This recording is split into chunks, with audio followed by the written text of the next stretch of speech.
today about one of the most common questions I get asked about is, why is it so hard for me to lose weight? As a practitioner in functional medicine, I do tend to see people that are middle-aged, so we're talking 40s, 50s, 60s, and that is across the board one of the most common things that I hear people complain about, is that it really is hard to lose weight. And in particular, I see a lot of women who come in their upper 40s and they're just so frustrated because they've always been, for example, 140 pounds, and over the last couple of years they've gotten up to 155, and they say, I've never been this heavy and I'm not eating any different, and I just don't understand why it's so hard to lose the weight. So is it my hormones? And certainly we look at the hormones, and that can definitely be a factor in it, but it's so much bigger than just hormones. And so I wanted to talk about some of these other things, so that if you're struggling to lose weight, you'll realize that it's kind of a complex issue, and there's a lot of different things that can be a factor in that. So the first thing to start off with is the fact that our metabolism does just slow as we age. It is what it is. I mean, studies have shown on average, most commonly Americans will gain about 10 pounds every decade, which works out to about a pound a year. It's not always linear like that, so a lot of times we maintain for a while and then something throws our system off kilter and we suddenly jump up 5 to 10 pounds.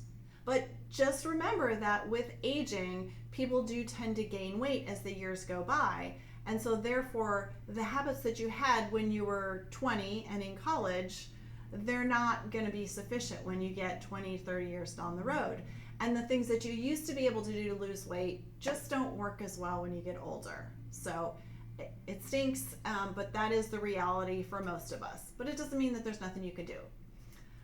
The other thing that I think is a big factor in why it's harder to lose weight as you get into middle age is that insulin resistance has just become so prevalent.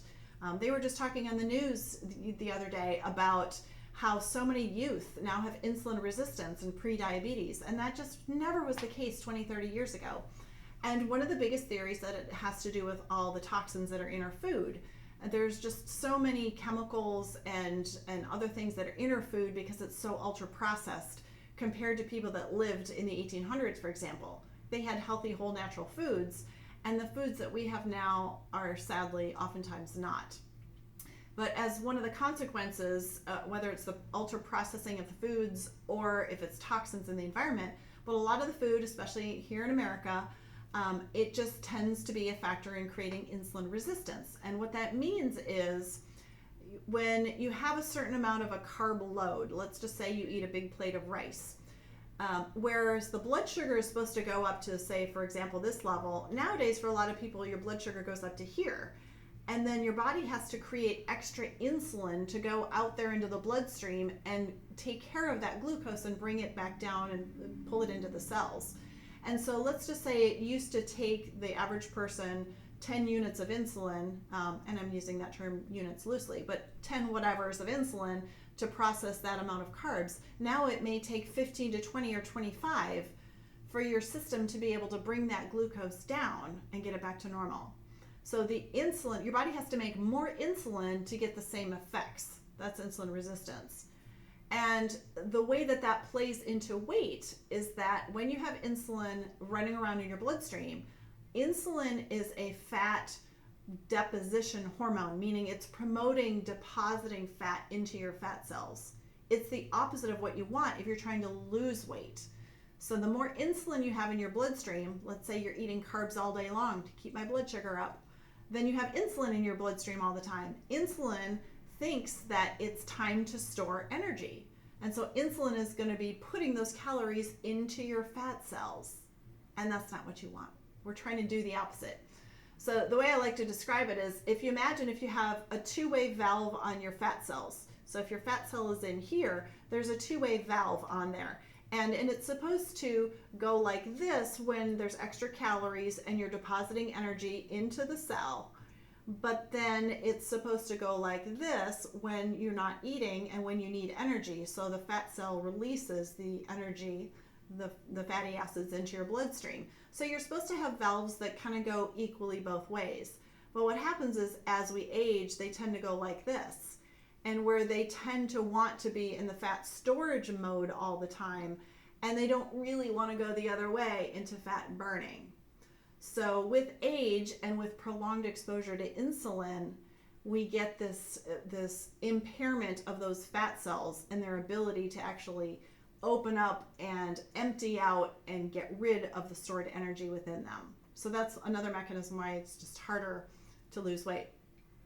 Third thing to mention is lack of sleep. So data is pretty convincing that if you're not getting at least 6 hours of sleep every night, preferably 7 to 8, weight loss is going to be much harder. And there's a couple different mechanisms for that. But if you're doing everything else right and you say, why can't I lose weight? Look at your sleep habits. You need to be getting 7 to 8 hours of deep sleep. Just a note on the Apple Watches, I'm not completely convinced that their data is really accurate. Oura Rings are better, but you should be getting a full night's sleep where you wake up well rested, ready to go the next day. If you're not, that could be part of the issue. Next factor in why it's difficult to lose weight is stress. So when you're going through something stressful, your body makes cortisol, and cortisol is a natural hormone that helps you focus and do what you need to do, get through the day, get through this challenge or that challenge. Cortisol is great when we need it short term, but it's not good every day. So if you have a very high stress lifestyle, whether it's from relationships or work stress or financial stress, whatever's causing your stress, if it's going on day by day by day, your cortisols are going to be up. Cortisol, again, thinks that you need that extra energy stored. So cortisol is trying to hold on to all the energy that you have because it thinks, oh, this is a time of war or a time of stress. We need extra energy.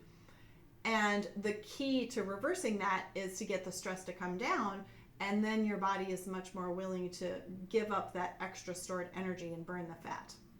So chronic stress can derail your weight loss efforts. Next thing is what we all know is nutrition. So nutrition just becomes more and more important as we get into middle age because we can't get away with pizza and ice cream and Coke like we could maybe when we were younger. As we get older, we have to really get a lot better with our diets. You have to build your diet around protein, healthy fats, some complex carbs, but they need to be natural carbs like legumes, brown rice, quinoa. You want to stay away from all the processed white flour, stay away from sugar, alcohol. All of those things are just extra calories that aren't helping anything. So if you're really trying to lose weight, build your diet around protein and healthy fats. So essentially meat sources, protein, lots of vegetables, some fruits. Stay away from the white bread, stay away from the sugars, all those things that you know you shouldn't eat. And if you say to yourself, but I've always been able to eat this way, or I'm eating the same way I've always eaten, why am I gaining weight? It's just that your metabolism changes over time and you just don't have as much wiggle room with that you used to. Another thing a lot of people don't think about is toxin accumulation. And toxins are kind of everywhere. They're in our air, they're in our water, they're in our foods. There's pesticides, herbicides, flame retardants, phthalates, heavy metals, all those types of things. But they get in our ecosystem and then they get into our bodies. And many of them will cause insulin resistance and or weight gain through other mechanisms. So if you have some sort of toxin exposure, let's say you work in the racing industry and you're exposed to fuels all the time. Or if you work in some other sort of industry, let's say you work at the beauty counter at Macy's and you're exposed to fragrances all day long. Those have phthalates in them. There's a lot of different ways that people get exposure to chemicals. And if there's something that you think you're being exposed to that you can modify, absolutely do that.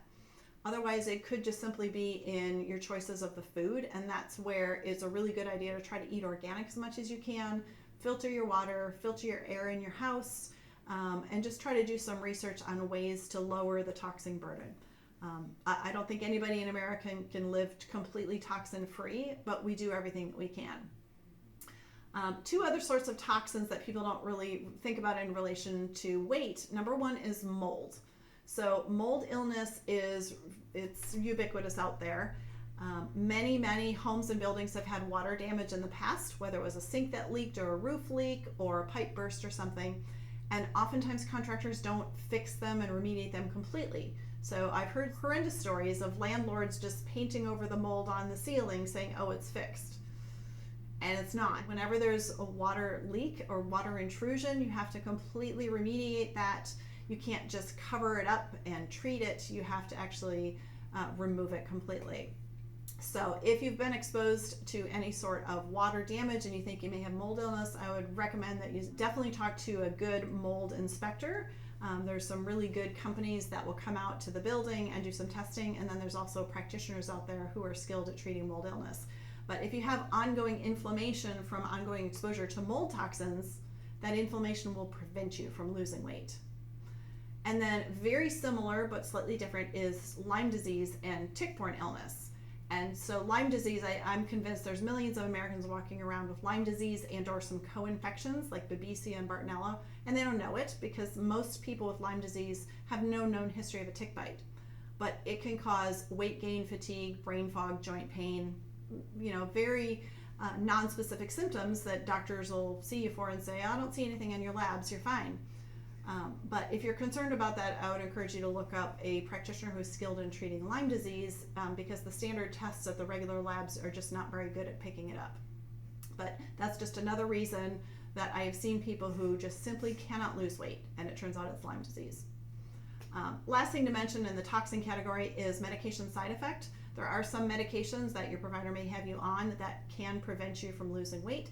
So if you're on something like that, if you are concerned about it, definitely talk to your physician about that. Next is that exercise needs do change as we age. Little kids, obviously, especially in the summer, they're outside running around all day long. They're physically active most of the day. As we age and as we get into our teens, 20s, 30s, we don't do quite as much exercise. So if you could have the lifestyle of a 7-year-old running around the neighborhood in the summer and be that physically active all day, you probably wouldn't have as much of a weight problem. But most of us, that's just not feasible. So definitely need to make sure that you're getting good exercise habits. If you are interested, I strongly recommend you get a fitness trainer because they can give you really in-depth recommendations for your body and your needs. But you want to do some high interval cardio and then also strength training. And as we age, the strength training is much more important than just going out for a run for 4 miles because the strength training builds up our lean muscle mass and that helps with our metabolism and our weight. Last thing to mention is just a couple other sources of chronic inflammation. If you have chronic inflammation, then those inflammatory mediators also have a toxin-like effect where they prevent your fat cells from really burning fat because, again, your body thinks, ooh, something's going on, we need every calorie we have stored. So the first of that to mention is long COVID. And that is people who've either had COVID multiple times or even people who've had COVID vaccines and have had some reactions to that. If you have spike protein running around in your system all the time, it's a chronic stimulus to your immune system, and that can affect your ability to lose weight. So if you have concerns about that, see a functional provider to get tested. And then the last one, again, this is in the realm of functional providers, is if you feel like you have some gut inflammation or leaky gut. There are a lot of people that walk around with gut inflammation and they just kind of blow it off like, well, doesn't everybody have a little diarrhea here or there or some bloating, not realizing that they have chronic low-level inflammation of their gut. And with some food sensitivity testing and some other testing and targeted supplements, you can adjust your diet in a very simple way and take supplements so you can heal that gut inflammation, and that can be another factor as to why you've got inflammation and it's hard to lose weight. So with this video, I hope you understand that it's not just about calories in, calories out, or, oh, just eat healthier and exercise more. It's so much beyond that. In all of these things, I would just encourage you to do some research and figure out what applies to you. And I would definitely encourage you to see a functional provider if you need some assistance and if you want to get some testing done to figure out if any of these things apply to you. Remember, there's always something you can do to help you lose weight. It's not always easy, but there's usually a little bit more that you can do, and I would just encourage you to keep doing everything you can to get your weight into a healthy range. Have a great day.